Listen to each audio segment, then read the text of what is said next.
ભાજપ દ્વારા લોકસભા ચૂંટણીની કવાયતના ભાગરૂપે વિકસિત ભારત સંદર્ભે જનતાની અપેક્ષાના સૂચનો રૂપી સંકલ્પપત્ર અભિયાનની શરૂઆત કરાઈ છે। જે અભિયાનમાં સંકલ્પપત્રની પેટી Narendra Modi app, miss call number અને ઈમેલ દ્વારા લોકો પાસેથી સૂચનો મેળવાશે।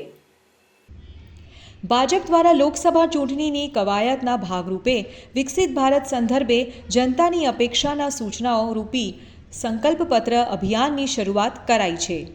જે અભિયાનમાં સંકલ્પપત્રની પેટી Narendra Modi app, miss call number અને ઈમેલ દ્વારા લોકો પાસેથી સૂચનો મેળવશે।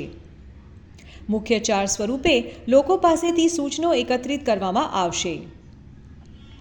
ભારતીય જનતા પાર્ટી દ્વારા આગામી લોકસભા 2024ની ચૂંટણી પર્વમાં ભારતીય જનતા પાર્ટીનું સંકલ્પપત્ર જનતાની અપેક્ષાનું બને તે હેતુથી જન જન સુધી પહોંચાડવા તેમજ વડાપ્રધાન નરેન્દ્રભાઈ મોદીના વિકસિત ભારતના સંકલ્પને સાકાર કરવા હેતુ જનતાના સૂચનો માટે ભરૂચ ભાજપ જિલ્લા લોકસભા મધ્યસ્થ કાર્યાલય ખાતે ગુજરાત પ્રદેશ ભાજપના પૂર્વ ગૃહમંત્રી અને ભરૂચ જિલ્લાના પ્રભારી પ્રદીપસિંહ જાડેજા, ભરૂચ સાંસદ મનસુખભાઈ વસાવા, જિલ્લા ભાજપ પ્રમુખ મારુતિસિંહ અટોદરિયા, મહામંત્રી નીરલ પટેલ, ભરૂચના ધારાસભ્ય રમેશભાઈ મિસ્ત્રી ખાસ ઉપસ્થિતમાં પ્રેસ કોન્ફરન્સ યોજવામાં આવી હતી।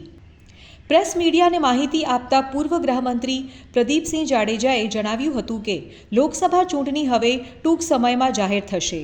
ચૂંટણીમાં ભારતીય જનતા પાર્ટી દર વખતે જનતાની અપેક્ષાનું સંકલ્પપત્ર રજૂ કરતું હોય છે, તે અંતર્ગત આ વખતે પણ જનતાની અપેક્ષાનું સંકલ્પપત્ર બને તે માટે તેમના સૂચનો અને તેમની જરૂરિયાત જાણવાનો પ્રયાસ કરવામાં આવી રહ્યો છે, જે આ સંકલ્પપત્રમાં સમાવેશ કરી શકાય।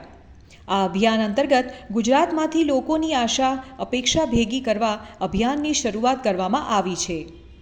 અભિયાનમાં મુખ્ય 4 સ્વરૂપે લોકો પાસેથી સૂચનો એકત્રિત કરવામાં આવશે। સંકલ્પપત્રની પેટી Narendra Modi app, miss call number અને ઈમેલ દ્વારા સૂચનો મેળવશે। પ્રદીપસિંહ જાડેજાએ વધુમાં જણાવ્યું કે 2 વાન દ્વારા લોકોની અપેક્ષાનું સંકલ્પપત્ર બને તે માટે સૂચન પેટી જિલ્લાના મુખ્ય સ્થાનો, કોલેજો સહિત સ્થાનોએ પેટી સ્વરૂપે મુકાશે। વડાપ્રધાન નરેન્દ્રભાઈ મોદીના સંકલ્પ વિકસિત ભારત મોદીની ગેરંટી વિડીયો વાન ભરૂચ લોકસભામાં 2 વાન મોકલવામાં આવશે।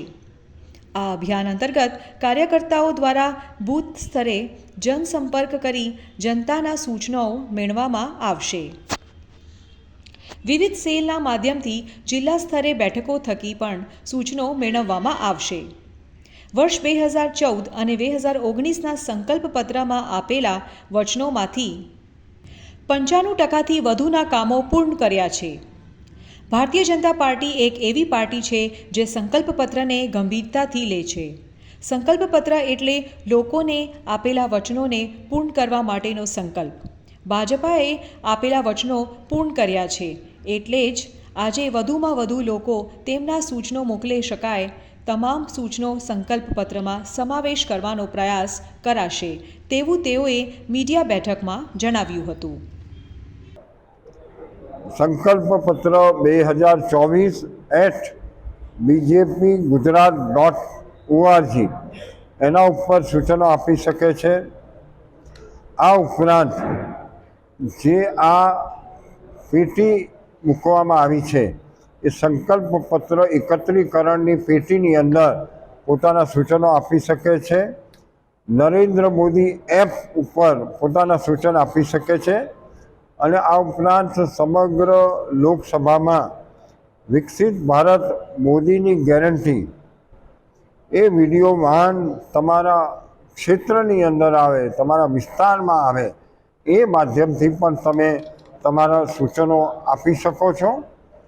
આમ આગામી 2024માં મોદી સાહેબ જ્યારે દેશના વડાપ્રધાન 3જી વખત બને એમાં દેશની સામાન્ય પ્રજાના સૂચનોના આધારે સરકાર બનાવી અને લોકોની અપેક્ષા પરિપૂર્ણ થાય એ માટે સૂચનો મંગાવવામાં આવ્યા છે। ભૂતકાળમાં 2014 અને 2019માં થયેલી ચૂંટણીમાં મોદી સાહેબના નેતૃત્વ હેઠળ જે ચૂંટણી ઢંઢેરા અથવા સંકલ્પો નક્કી કરવામાં આવ્યા હતા એ સંકલ્પો પરિપૂર્ણ કર્યા છે. એમ આગામી 2024માં પણ પ્રજા દ્વારા ઉત્તમ પ્રકારના સૂચનો મળે, એ સૂચનોને સંકલ્પ બનાવી અને ભારતને વિશ્વગુરુ મોદી સાહેબના નેતૃત્વ હેઠળ બનાવીએ, એના માટે આપ સૌ આ સંકલ્પની અંદર જોડાવ એવી આપ સૌ પાસેથી અપેક્ષા છે.